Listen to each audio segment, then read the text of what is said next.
Yo, what is good? My anime people, what is good? Oh, my earphone.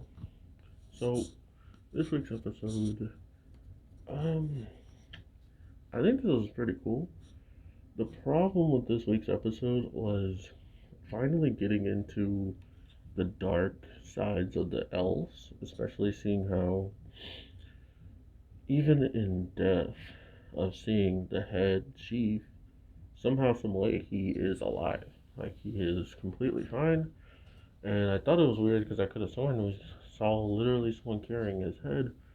Um, but I guess that's just another tactic to kind of give people, um, more sense of fear on who they're attacking and who they leave in their dust, especially if someone who saw the elf's head would crumple, crumble and be hurt by it type of deal. But to see him alive and see how little reaction everybody had, like, oh, that would take, it takes way more than cutting off my freaking head to kill me.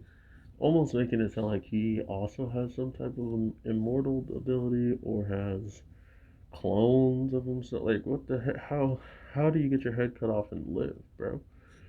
Um, but on the flip side of just him having some crazy power like that, it makes a lot of sense why he's capable of pretty much kidnapping and buying all of these reincarnated people. For what reason? We don't know, right? Like, we don't know why he wants all of them. I was guessing he wanted an army to fight behind him. He wanted these kids to actually be able to battle. But if that was the case, they would be out learning skills and growing, kind of like the academy. But yet he has them here literally on the farm doing farm work and harvesting stuff, right? So complete polar opposites when it comes down to the learning of your skills, which makes a lot of sense why the elf girl is there. She's probably someone that's supposed to recruit more of these reincarnated people and bring them out here so they can, be stuck with each other. But supposedly they have every single person besides the ones that we have that are traveling and two others. So that's a lot of people. So it just weirds me out that they went out of their way to get all these people together to then not specify why they did this, why is this happening, and why didn't they have a chance to kind of live on their own in this world, kind of like others did. So, I mean, not a lot of them.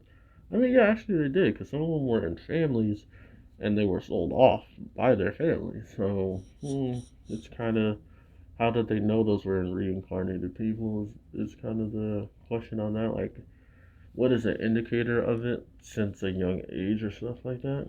Um, but then on the flip side, the best side, with our spider girl going at it, she is literally showcased to steal the power or the essence of her mother and pretty much get all of these skills, which she really needed, dude, because she was getting absolutely outplayed in every single fact of the way. Almost as if she thought just because a little bit of her mother's stats were gone that she didn't have any types of tactics, she didn't have any ways of fighting, and anything she did, our main character believes she could just avoid it. She's so fast, nothing would have touched her. But having nets come, spider webs from the highest level spider webs that could even stick spiders, um,